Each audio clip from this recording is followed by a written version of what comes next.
just been adopted. Despite the imperfections of this resolution, the A3 Plus has voted in favor. We recognize the merit of many of its provisions and the significant progress that has been achieved in this resolution. The A3 Plus welcomes the Council's first ever decision, the first ever decision to finally allow the Libyan Investment Authority to reinvest its frozen assets in order to preserve their value for the benefit of the Libyan people at a later stage. In this regard, the A3 Plus is deeply concerned about the continuous erosion of Libya's frozen assets due to misuse or mismanagement by certain international financial institutions. These financial institutions should be held accountable, and the people of Libya should benefit from full reparation and compensation for such violation. Members of the Council,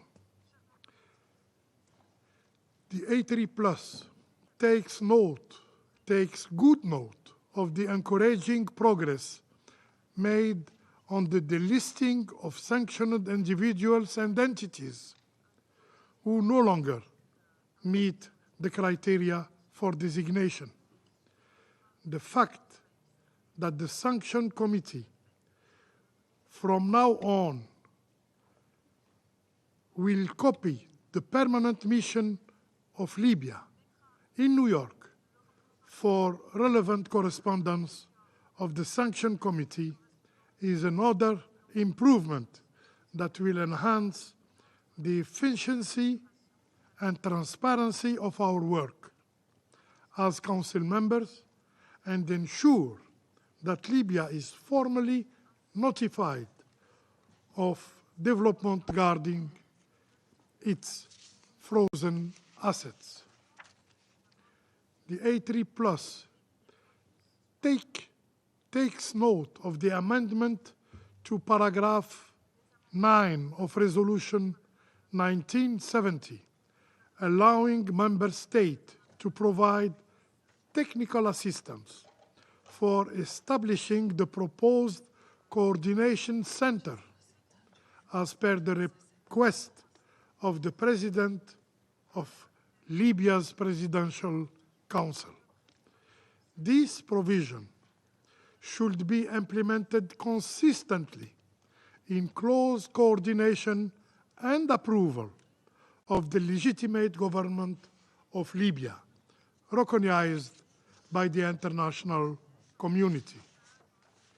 The A3 Plus expresses its unwavering commitment to a Libyan-led and Libyan-owned political process under UN auspices. In this context, we call for the immediate withdrawal of foreign forces, foreign fighters, and mercenaries, and for full respect for Libya's unity, sovereignty, and territorial integrity. The A3 Plus stands in solidarity with the Libyan people who have endured tremendous hardship due to miscalculation and hasty decisions made in the past by this august Council. We call on the Council to take responsibility and support the Libyan people in every possible way, in particular by creating a conducive environment to hold free, transparent, and inclusive elections that will enable them to shape a brighter future for their countries. I thank you. I resume now my function as President of the Security Council.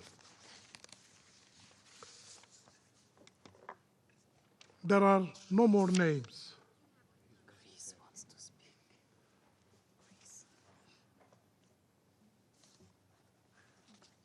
Greece wants to speak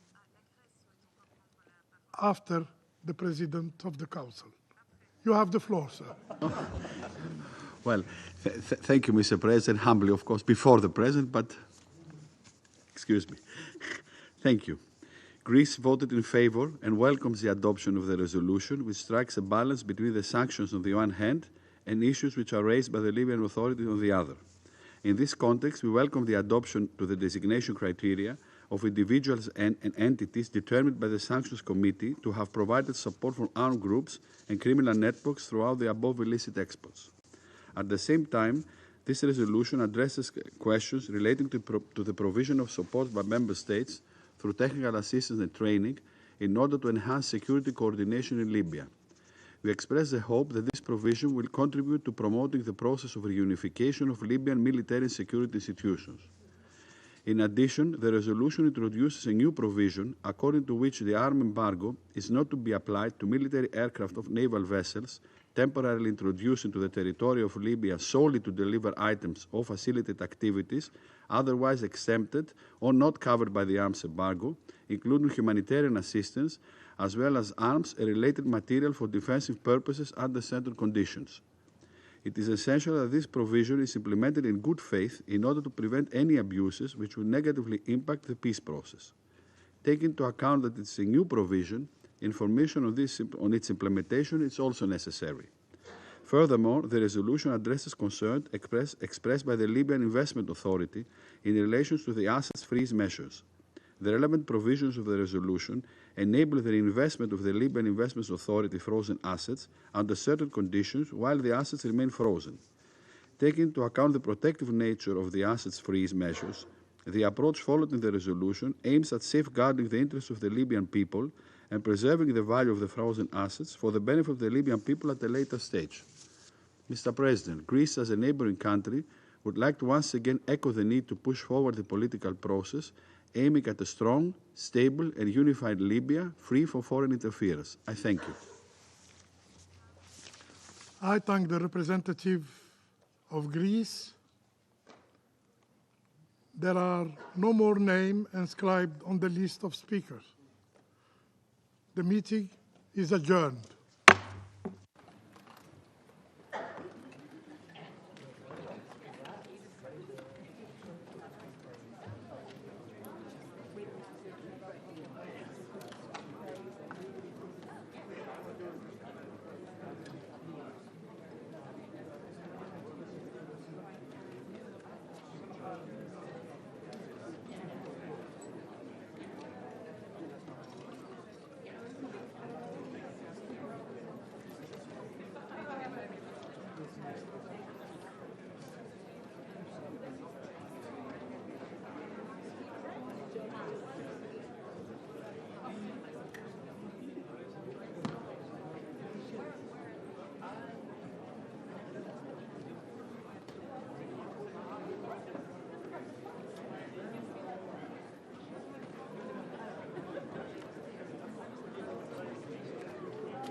The 9,839th meeting of the Security Council is called to order. The provisional agenda for this meeting is maintenance of peace and security of Ukraine. The agenda is adopted. In accordance with Rule 37 of the Council's Provisional Rules of Procedure, I invite the representative of Estonia, Poland, Romania, and Ukraine to participate in this meeting. It is so decided. In accordance with Rule 39 of the Council's Provisional Rules of Procedure, I invite Mrs. Rosemary Di Carlo, Under Secretary General for Political and Peacebuilding Affairs, to participate in this meeting. It is so decided. In accordance with Rule 39 of the Council's Provisional Rules of Procedure, I also invite His Excellency Mr. Stavros Lambrinidis, head of the delegation of the European Union to the United Nations to participate in this meeting. It is so decided. The Security Council will now begin its consideration of item 2 of the agenda. I now give the floor to Mrs.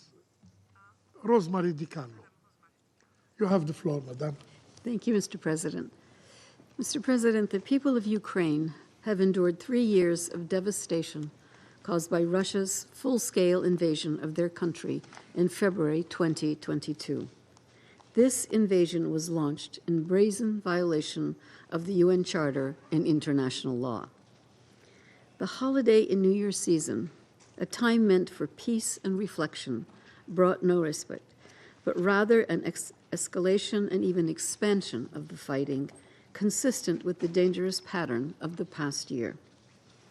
Most disturbingly, in 2024, we witnessed an alarming rise in the toll of civilian casualties. Last year, the total number of civilians killed and injured was 30% higher than the year before, according to the Office of the High Commissioner for Human Rights. The increase in casualties among children is particularly distressing. More children were killed or injured in the first 3 quarters of 2024 than in all of 2023. According to OHCHR, between February 2022 and 31 December 2024, at least 12,456 civilians, including 669 children, were killed. 28,382 civilians, including 1,833 children, have been injured. The actual figures are likely considerably higher. Verified attacks on schools and hospitals also increased in 2024, with more than 580 educational and health facilities damaged or destroyed within 9 months. On 9 January of this year, at least 13 people were reportedly killed and more than 100 injured in Zaporizhia by a Russian attack. Hostilities in the last 2 weeks have forced new displacements, with more than 1,600 people, including children, fleeing front lines, primarily in the Donetsk and Kharkiv regions, according to local authorities. In the beginning of the new year, there were also civilian casualties in Russian-occupied territories of Ukraine. On 10 January, an alleged Ukrainian strike on Donetsk city reportedly resulted in the death of 2 civilians and the wounding of 2 others at a local supermarket. I want to repeat that we unequivocally condemn all attacks targeting civilians and civilian infrastructure. Such actions, no matter where they occur, are prohibited under international law and must cease immediately. The daily attacks bring death and terror to the local population, but they have also made the situation increasingly dangerous for the diplomatic community and international organizations operated in Ukraine. In 20 December, a strike on Kyiv damaged 6 foreign embassies. On 10 December, a drone attack struck a vehicle of the International Atomic Energy Agency near the Zaporizhia nuclear power plant. Diplomatic and international personnel and assets must be protected at all times. For humanitarian workers, too, this was another difficult year. 10 aid workers were killed and 41 injured in the line of duty. Mr. President, as fierce fighting continues in the east and south of Ukraine, deadly clashes also persist in the Kursk region of the Russian Federation. We have heard unconfirmed reports of civilian casualties and remain concerned about the impact of the hostilities on the population on both sides of the Ukrainian-Russian border. Furthermore, there are reports that military personnel from the Democratic People's Republic of Korea were captured in the Kursk region of the Russian Federation. The reported involvement of the DPRK troops in fighting alongside Russian forces continues to raise serious concerns regarding further internationalization of this already dangerous conflict. Mr. President, the humanitarian crisis in Ukraine remains dire. The 2025 Humanitarian Needs and Response Plan for Ukraine, launched today, estimates that 12.7 million people, roughly 36% of the country's population, will require assistance this year, with 2.6 billion needed to address their acute needs.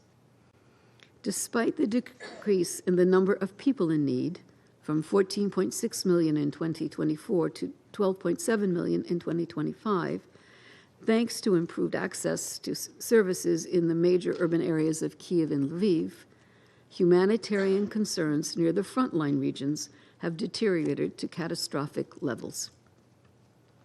We must also not forget the plight of the many thousands of Ukrainian civilians living in territories of Ukraine currently occupied by the Russian Federation. The needs in these areas are estimated to be severe and worsened by extremely limited humanitarian access.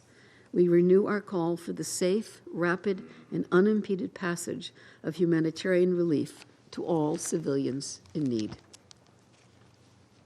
We're grateful to the donors who provided over $2.2 billion in 2024, thus enabling the United Nations to reach some 8.5 million people, 60% of them women and girls.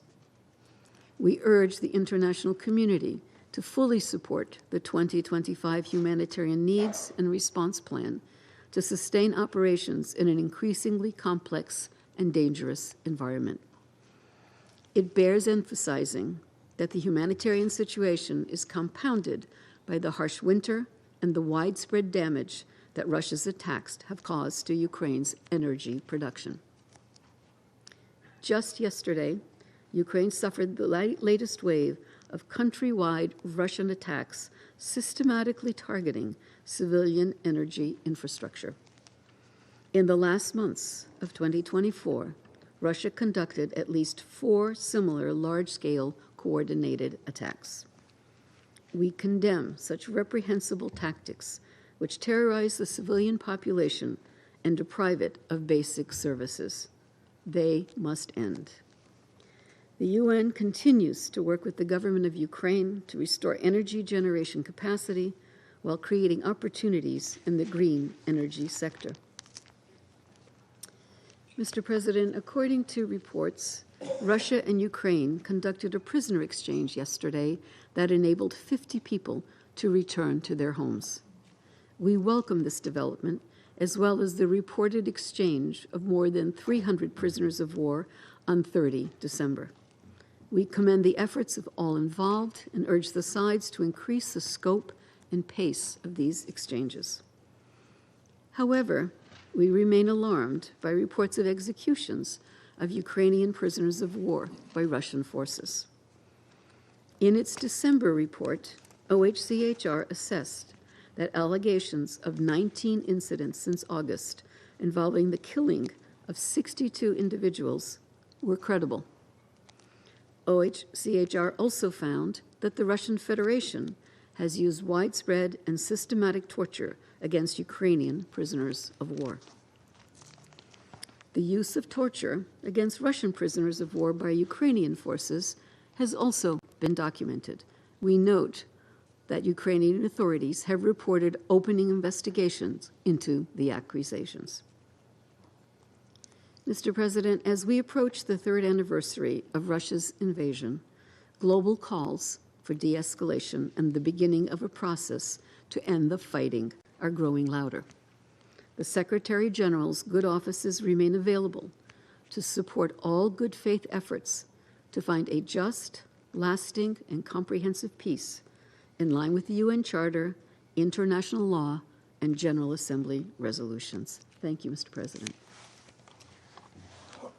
I thank Mrs. Rosemary DiCarlo for her briefing. I now give the floor to those members of the Council who wish to make statements?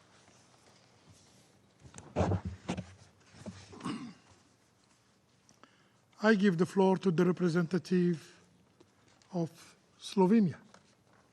Thank you very much, Mr. President. I would like to thank Under-Secretary General Rosemary DiCarlo for her briefing. Mr. President, all wars come to an end. And after almost 3 years of Russian aggression, it is beyond high time for this Council to reflect about how the outlook for a just and lasting peace for Ukraine can be found. In recent months, we have not seen any signs that the intensity of fighting would be fading. To the contrary. What is more, the war has been constantly gaining in complexity. We are perplexed about the DPRK's involvement in the war and the reports of exceptionally high casualties among their soldiers. DPRK's involvement poses a threat to international security and infringes upon multiple Security Council resolutions. At the same time, the war continues to exact a high toll on civilian lives. Just last week, Russia's attack on the city of Zaporizhia caused the highest number of civilian casualties in a single incident in 2 years, with over 100 dead or injured. Russia also continues with its unabated attacks against Ukrainian civilian energy infrastructure. Yesterday alone, it fired over 100 missiles and drones, putting additional strain on energy supply in the midst of winter. Moreover, the danger of a nuclear accident continues to loom. Mr. President, let me emphasize that any peace ends by infringing upon UN Charter, and any peace begins by upholding it. This central document faced countless challenges in the past 80 years, yet it always prevailed. Based on the experience of the Second World War, it provides building blocks to address contemporary challenges to international peace and security. Without respecting fundamental principles of sovereignty, independence, and territorial integrity, there cannot be a lasting peace, not in Ukraine, not anywhere else. There will also be no peace if accountability for war crimes and crimes against humanity is not ensured. The activities of the International Criminal Court are central to this. Slovenia also underlines the importance of the International Court of Justice, whose rulings on provisional measures with regard to the war in Ukraine, Russia still has to implement. Mr. President, we have responsibility to identify avenues that will produce a just and lasting peace in Ukraine. The country and the wider region desperately need it. For every day and week that diplomacy is postponed, drones are maiming civilians and ballistic missiles are destroying critical civilian infrastructure across Ukraine. Make no mistake, Slovenia will continue to support Ukraine in its defense against aggression, just as we will actively support all meaningful efforts towards a just and lasting peace in Ukraine, in the Council and elsewhere. Thank you, Mr. President. I thank the representative of Slovenia for the statement. I now give the floor to the representative of United States. Thank you, Mr. President, and thank you, Undersecretary DiCarlo, for your remarks. Colleagues, nearly 3 years ago, Russia appalled the world with its full-scale invasion of Ukraine. Putin wanted to topple Ukraine's democratically elected government. Since then, Russia has violated the UN Charter, multiple resolutions of this Council, the Geneva Conventions, humanitarian international law, and Putin has showed the world he has no respect for obligations under international law.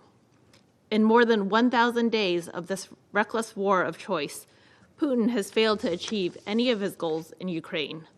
Instead, he has left Russia's power and influence greatly diminished. 700,000 Russian soldiers dead or injured, and more than 1 million total casualties. Meanwhile, Ukraine remains strong and defiant as a free and sovereign democracy. The United States and our many global partners continue to stand with Ukraine and with Ukraine's troops who have fought resilience and strength. With global help, Ukraine has held off the second largest military in the world, while Russia suffers 1,500 casualties per day. Ukraine has fought brilliantly, even as China, the second largest economy in the world, has backed Putin, as Iran, the biggest state sponsor of terror, has armed Russia with drones and missiles, and as North Korea, the most notorious nuclear-armed rogue state in the world, has supplied Russia with some 11,000 troops, missiles, and countless crates of ammunition and munitions. Ukraine has defied all of them because they fight for their freedom, their country, their families, and their identity. Mr. President, as we discuss how to achieve peace, we must remember why Ukraine fights back. Russia has killed more than 12,000 Ukrainian civilians and wounded another 27,000. Russia's forces have systematically attacked Ukraine's energy infrastructure, weaponizing winter by leaving thousands of households without power. Russia's forces have abducted Ukrainian children and tried to erase their identities. So long as Russia's forces occupy Ukraine and threaten Ukrainian families, Ukrainians will not have peace. And yet, China insists Ukrainians should accept the reality of their occupation for the sake of peace. Colleagues, for the sake of peace, we allowed Russia to hold 20% of Georgia. For the sake of peace, we allowed Russia to occupy Crimea. And now, for the sake of peace, some countries call on Ukraine to meet Russia halfway. We all want peace, but an outcome that rewards Putin for Russia's aggression is no peace at all. Appeasement will lead to more war. We will only have peace in Ukraine when Russia leaves Ukraine, and when the UN Charter and international law are respected and protected. We will have peace when Ukraine's sovereignty and territorial integrity are guaranteed. We will have peace when Ukrainian families feel safe and don't need to fight. For that reason, as the victim of Russia's aggression, Ukraine must play a leading role in determining its future. Nothing about Ukraine without Ukraine. This principle is paramount. While Russia persists in Ukraine, the United States and our partner will use all the tools at our disposal to thwart Putin's imperialist ambitions, and we will help Ukraine defend itself until we achieve a comprehensive, just, and sustainable peace for Ukraine. We urge all member states to continue to condemn Russia's violation of Ukraine's sovereignty and to demand Russia withdraw its forces from Ukraine's internationally recognized borders.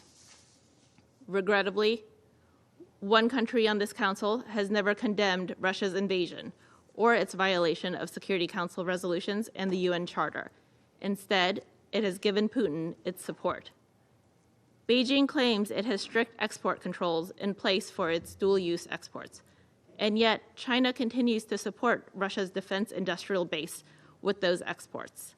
China's exports directly fuel Russia's war against Ukraine and its attacks against civilian infrastructure. This support makes China the decisive enabler of Russia's war.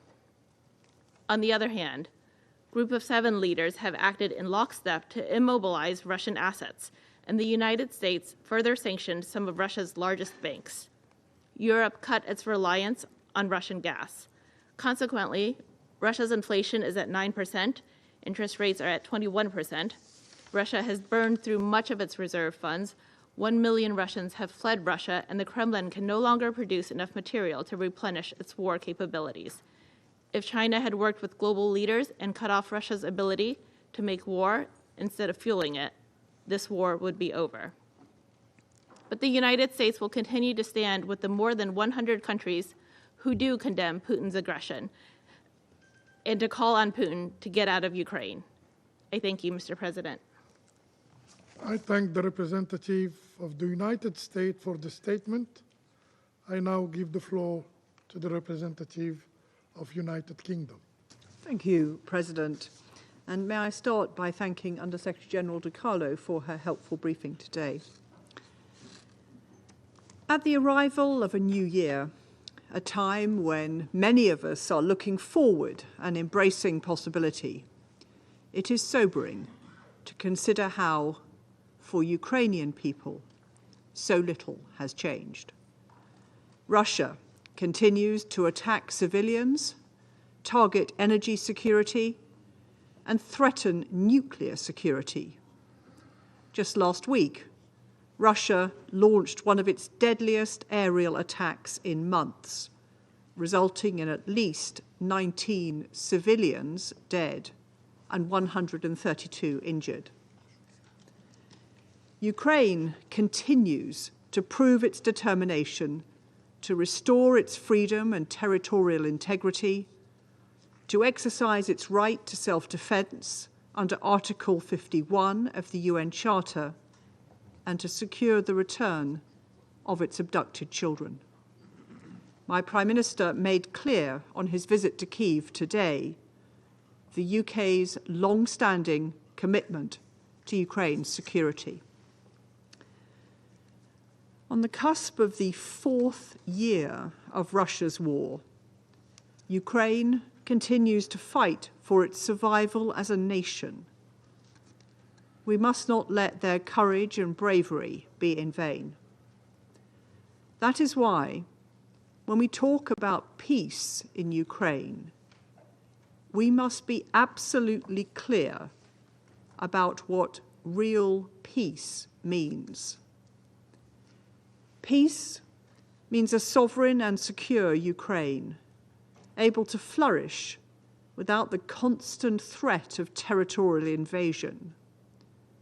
As members of this Council, I trust we can all agree that this is the only definition of peace that we can accept.